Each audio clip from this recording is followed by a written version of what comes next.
He can deal with a little bit of a chip damage, but he's so easily punishable. Like, Ryu can just do, if you do a dash punch, right? Ryu can dash straight, sorry, and Ryu can just light kick, standing light kick into Tazu to punish. If he has super, he can follow up with super. So, I think the main reason why Balrog is better in season two is more, well, because of the damage. The the screw attack is no longer a charge, so it's great. But also because other characters having harder time to punish him, I think. But Balrog's game plan is more around how to crush counter the opponent. Right, you have to actually rush them down. Use your dash punch to get in. Mix up your high and lows so they don't know when to block which ones, because it's hard to see. Right, it may come out like a low dash punch, but you can cancel that into your V skills, which cancel into like overhead. So it's very hard to see. So you want to do as many, dash straight and dash low to the point where you see your opponent starting to neutral jump, trying to punish you. Then you can dash in, with your screw attack or air to air with that standing fear or jump fears to make them starting to block again, and then you can go in there with your crouch fears, no crouch roundhouse, standing roundhouse, those meaty buttons to create some havoc there. So I really like him, and he's again just similar to Bison. You don't want to use your V trigger unless you absolutely have to. I mean, like against someone like Mika or something, you have to use it. Otherwise, you're dead in season one at least, right? You have to. If Mika corners you, find a block something, and try to get out with the V reversal for whatever cost. But otherwise, you want to really use that V trigger to win your round. That's the entire game for Balrog game plan. Nakali is a bit different because Nakali, he's a hybrid of charge attack as well as motion attacks. He has safe stump attacks. In case you haven't noticed, like I like character that has safe special moves that I don't like. Kami's specials are not safe. None of them are safe. But like Bison have the scissor kick if you're space right, the dash punch for Balrog, and the stump for Nakali and things like that, right? And the knees for Urien, for example. So yeah, so Nakali, you want to kind of play a little bit of fuzzy game. I feel like you want to wait until they jump, and then I guess you can use the ground pound. That's the only distance move that he has. And try to bait the jump and then DP, and then you can get in there, use your standing light kick to create some damage there. And yeah, the charge move is mostly used for as a combo ender, I guess, or as if you can react to a slow fireball because it has one fireball armor, right? So it's pretty good. But yeah, Nakali, the good thing about Nakali is he definitely has very high damage output. He when he touches you, it hurts a lot, and in the corner he has so many resets.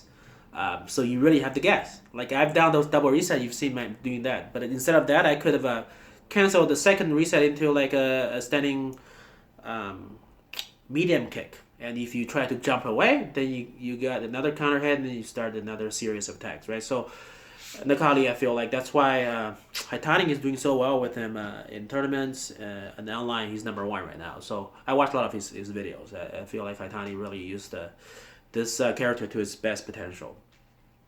And the Urien, again, a very heavily has a lot of mix-ups. He's in season one he's so slow, right? But now his elbows are faster and stuff like that, and yeah. But in season one it was hard because people jumping on Urien all day. You can't really do anything about it. So I guess the bad thing to do is whenever you find an opening, make sure you V skill up, get your armor so you can use your light headbutt as a sort of anti-air tools, or you have to space yourself right so that you can use that standing or forward medium punch, right? It's still doable, but definitely a lot harder than season two Urien, I feel like. But I mean, it was great because I got a lot of chance to practice those Aegis combos during season one. So that's season one, really. That's how I feel. I feel like that's my game plan for my characters, and I feel like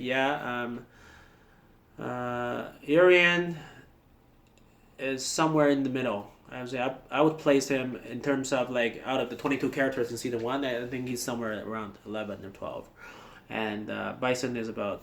I don't think he's that bad. People think Bison's like trash in season one. I think he's about 13, 14 maybe.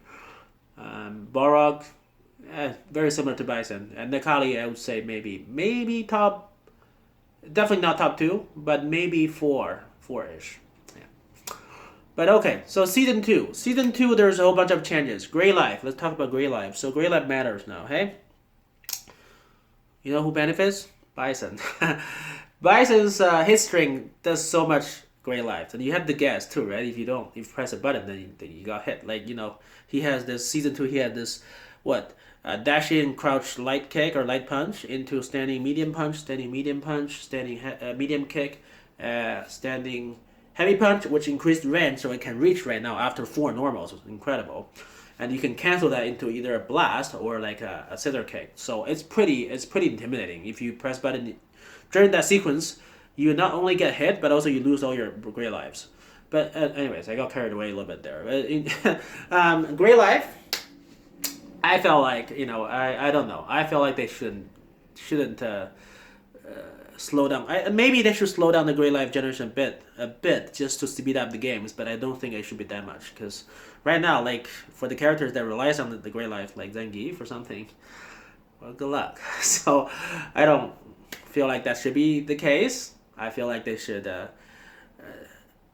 do what they're. If I were them, I would put the Gray Life recovery speed somewhere between now and season one, which I think that makes more sense. But hey, I didn't say that because Bison players love this buff. It's so good. So many Bison's normals does so much Gray Lives. And hey, one hit, one mix up, it's all gone. Right? And we can talk a little bit about overall damage reduction. As you can see, most of the characters receive damage reductions across the board, whether it's their normals or their special moves and whatnot. And I feel like it's a good move because a lot of time you want to have more of those mini games, right? Mini game where a mini duel where like one player and another player kind of neck to neck with each other. They're guessing which move they're using. You don't want to be like after two guesses you lost because you guessed wrong twice. Because this game is already there's no FADC. A lot of time you do have the guess, right? On Wake Up, you have to guess what is it a meaty or is it like a throw or is it gonna be another like neutral jump pressure. I'm fine with guessing, like it's because this game doesn't have a lot of. Well, you have to play either the shimmy or the meaty game. That's kind of a big part of the game. Every time you knock your opponent down, you have to do something. You have to capitalize on that. You can't just leave the opponent on the ground and let him wake up. Even if it got hit on your way up, by like a EXDP, that's very, very valuable information. The next time, you may be able to score a crash counter and do a whole bunch of damage. So, I feel like knockdown game and meaty games is like a huge part. So, overall, if they nerf the damage, I think it's not a bad thing because now, you have more interactions. You can afford to maybe get 3 or 4 times round while you still have a little bit of life left, and then you may even orchestrate a comeback, which would be super hyped. Whereas, in season 1, you guess round twice against Mika. Well, round 2, right? So I agree with that. In terms of the nerfs and to certain characters and the buffs, I'm biased, but I'm 100% agree to nerf Nash and Ryu. I don't like those two characters. But I feel like they were too strong, and I feel like it's not like I mentioned about Nash and Ryu as well. He has this simple like target combo that does a lot of damage and cancel into super, which is ridiculous. Anyways, I feel like it's great now that I can do dash punch and Ryu can't even like kick to punish me. Awesome. In terms of the other, I feel like I see I wasn't trying to play high tier. Apparently now. What, Nikali is considered top 3? Wait, no. Nikali, Balrog, and Urien are considered 3 of the top 4 characters according to Event Hub rankings. So, well, what did I know, right? I didn't plan that because in season one my character wasn't like that. So now my character are top tier. Even Bison, he's in the top half. I think he's 11th or something. So he's technically in the top half of the characters. So great, great. But I definitely felt like I won a little bit. I can win more matches now online. I feel like I still run into a lot of troubles against certain characters. But like there's definitely less Ryu and Nash and Chun Li, and when I do play them, I have a better chance of winning. A lot of time I lose a lot to, I think, Karen or Mika, or Ryu and Nash. Now I'm running into a lot of like there's more Zangief, Alex, so it's kind of cool. Like there's more diversity. I don't spend like I play every 4 days. I don't want to spend time playing as Ryu for the whole night. That's just stupid. But yeah, so that's how what I think about this general season two changes so far. Um, I feel like at least it benefit my play, and I feel like as a casual players, every 4 days when I turn on my PS4, I had more fun playing, and it requires less time because I play what I play every 4 days, and I play up to every character when I have 4 matches or yeah 4 matches that I can record. Then I stop playing. I record them and that's it, and I don't play until the next 4 days. And I feel like now I require less time, even though I kind of upped my league point recently to try to fight more higher level opponent because I feel like now if you're playing against those scrubs, they just DP you all day. There's no fun. So the reason I keep my point low is more because I want to try my sub character. Like if I want to play Colleen, I don't want to be like the problem is right. If you run your point, like let's say I want to just play Bison only, maybe I'll get into Super Gold. But the problem is then either you want to play rank or casual match. You're gonna be running a lot of time into players who only play their main. So it's like it's really hard to win, and there's no fun, and it's really hard to learn your characters. That's why I keep my point low, so I can even having a chance of winning with my newer characters until I get used to it. That's how I learned Urian basically, right? And Balrog to some extent. So yeah. So I feel like in terms of my character, season two, Bison definitely I feel like a lot more comfortable. You can do a lot of more great damage, great life damage, and I'm using more like more pressures. I want to get in a little bit more because I want them I want to take off those great damage. So actually, it makes me more offensive than defensive, which is great. For my and I like the new move where I can use the cycle ball EX a little bit more.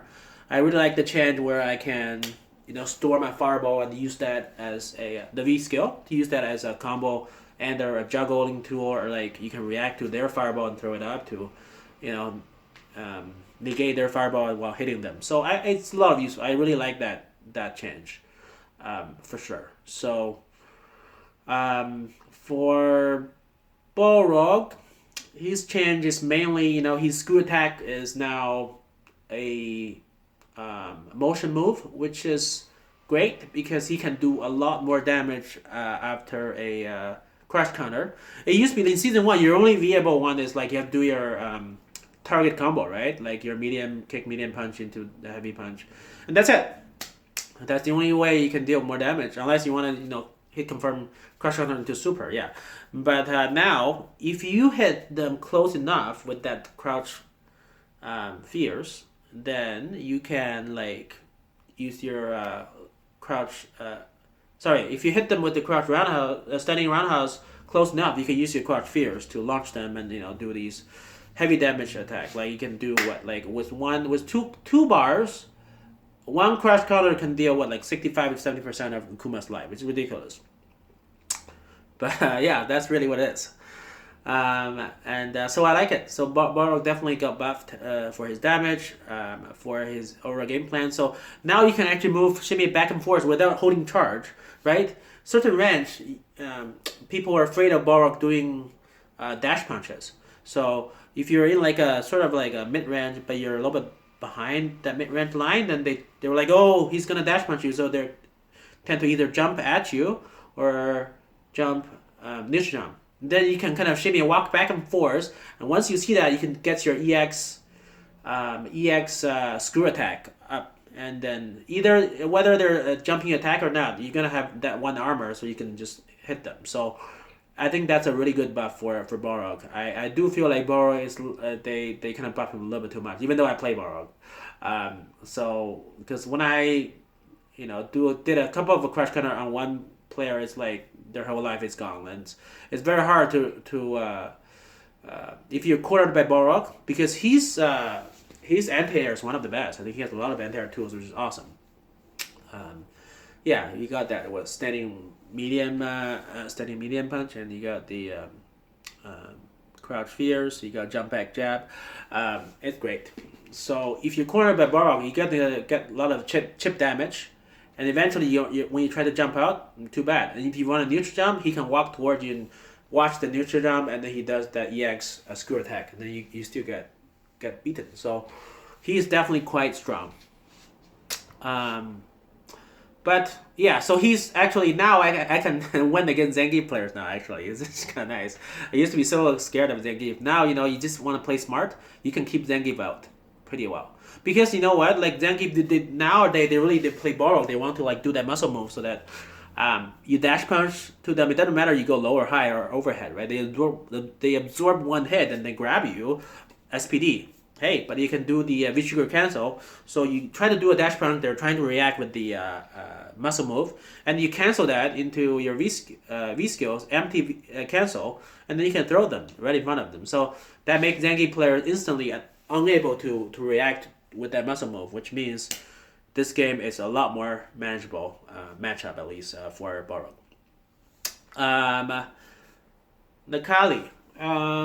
Yeah, so they got rid of my true meaty setup, which is really sad. Now I have to, find different ways. Like my standing light kick now is the main kind of meaty tool that can hit confirm into big damage, or like more mix up, either command grab or standing medium kick into another series of buttons. But they gave him that charged overhead, which is awesome, because that move is +3 on block, so it hits super far. So for the first time, Necalli has a Mika charge kick, which is sweet. You can just use that move, like walk forward, use that move. They froze because they saw the overhead coming, and then by the time they realized they can either block or they got crash countered, and then you can follow up with the attacks. So I like it. Lastly, Urien. Oh, Urien got buffed really, really well. Like I said, the only reason that he was actually in like on the tier ranking like in the middle because of that move is too slow. Now they speed it up. Guess what? That's the party starter. It's so good. That light kick now can cross up like into the party starter. Yeah. So he's gonna do some major damage. I'm just keeping my eyes on Nemo because he's actually using Urien right now. He has some 6 setups. I really want to learn a little bit more about that, but. I feel like among my 4 characters, definitely Urien is the most technical character, and you have to execute a lot better. Like my execution is no good. I don't think it's okay, but it's not the best. But Urien definitely requires more execution than Balrog, let's say. So yeah, Balrog can do just as much damage as Urien, but requires much less skill to do so. I'll just put it that way. But yeah, Urien's fun, right? You have the mirror, you have a lot of fun things that you can experiment. You can try to shut the opponent down. You can try to mix them up, sandwich them with the mirrors. A whole lot of setups. I really like the changes. So overall, in terms of the character change, I really like what Capcom did for my 4 characters. Granted, I'm pretty sure in the next season they will all be nerfed, but whatever. I'll enjoy this year for now. I feel like in terms of overall game, my feelings, my experience for this game, I feel like as a casual player, I would still at least be willing to play every 4 days. I'm looking forward to the day that I play, and I had fun when I played it. When I lose, sometimes it's annoying only if because an input lag or when it's a laggy match, but less so when your opponent is a scrub, because you can really punish hard. So I feel like if I lose, if it's not because of the netcode that is the problem, it's my fault. I'd rather try to figure out why. So I feel like it's better. I feel like overall season two, I'm more of a fan of this game. I know a lot of people are having a lot of criticism. I don't honestly care about the arcade mode. Really, I don't care. When I play arcade mode for Street Fighter 4 or whatever, I just want to see the endings. But now you get the same idea from the story mode, so I don't really care. Either you have arcade mode or not. It doesn't really matter. I don't even think that casual players like to play arcade mode. Like, yeah, like seriously, I just want to play a couple match here or there. I'd rather play humans. Really, playing computer doesn't really help you to learn the game. And if you are a player that you just want to play arcade mode, I'm pretty sure after a couple weeks you're gonna stop playing this game because there's not a whole lot new. Because you want to keep playing the game, if you want someone that is willing to buy a DLC content, they'd rather be someone who's playing online, right? Yeah, so that's my feeling. I feel like initially it's a bit definitely it was a bit confusing. I wouldn't say it's a rocky. Well, it is a rocky launch.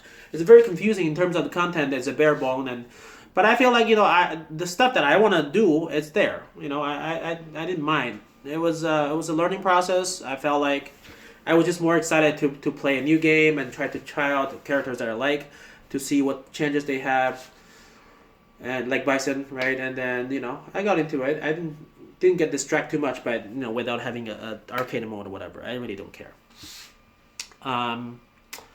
Yeah, but the lag is definitely. I feel like they could improve in terms of the waiting time, loading time, and definitely they can reduce the input a little bit more to maybe 2 or 3 frame. I think that's okay. Otherwise, like Bison, you have a 10 frame anti-air. It's so hard to anti-air. Capcom, you're hearing me. Okay, so just to summarize, I guess looking forward to the futures. Colleen, I'm gonna buy Colleen. I have like 400 grand. Yeah, fight money, so I can buy 4 characters. So I'm gonna buy Colleen. I'll try her out. She seems like a little bit of stubby normals and setup heavy characters. Hey, give her a spin and see how it goes.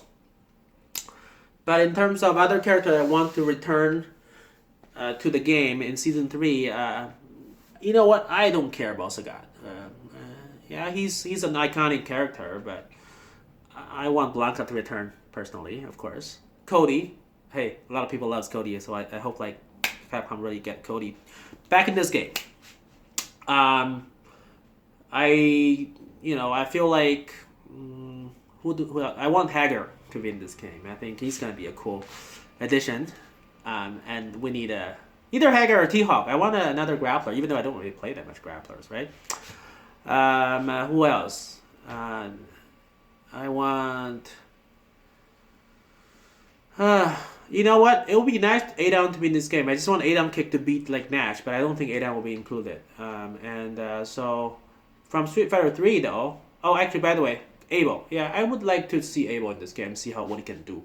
Not so much like Sakura or Viper. I don't care about those two. But in terms of Street Fighter 3 characters, I would like to see Oro return to the game. Just because I want to see how they animate this, the rocks surrounding him and these kind of animation. I would like to see how it goes. And who else from Street Fighter 3? Maybe, I don't know, maybe 12? Yeah, I would like to see 12. Or Necro. Because Necro's already in the game, right? He's in the background in the Russian Halloween stage. So, who knows? New character, I'm definitely looking forward to Ed. I want to see what Ed can do. I feel like he's definitely gonna be fun, and I want to play him. I want to see. He has psycho power, right? So I want to see what kind of is he gonna, be like the rules of this game, or he's gonna give him some kind of really crazy good V triggers. Who knows? I'm looking forward to him. But yeah, that's kind of who I'm looking forward to. I guess. But yeah, I I mean, if only one more request, I guess I would have to. I want to see DiCaprio in this game because DiCaprio is technically already in the game, so he can play her in the story mode. So it's not that hard to, and she still got that cross up grand plan. I love that move. I just love that move. Anyways, yeah. So that's kind of my feelings about Street Fighter Two, Street Fighter Five from season one to season two. How I feel about my characters changing and steps. Yeah. Well,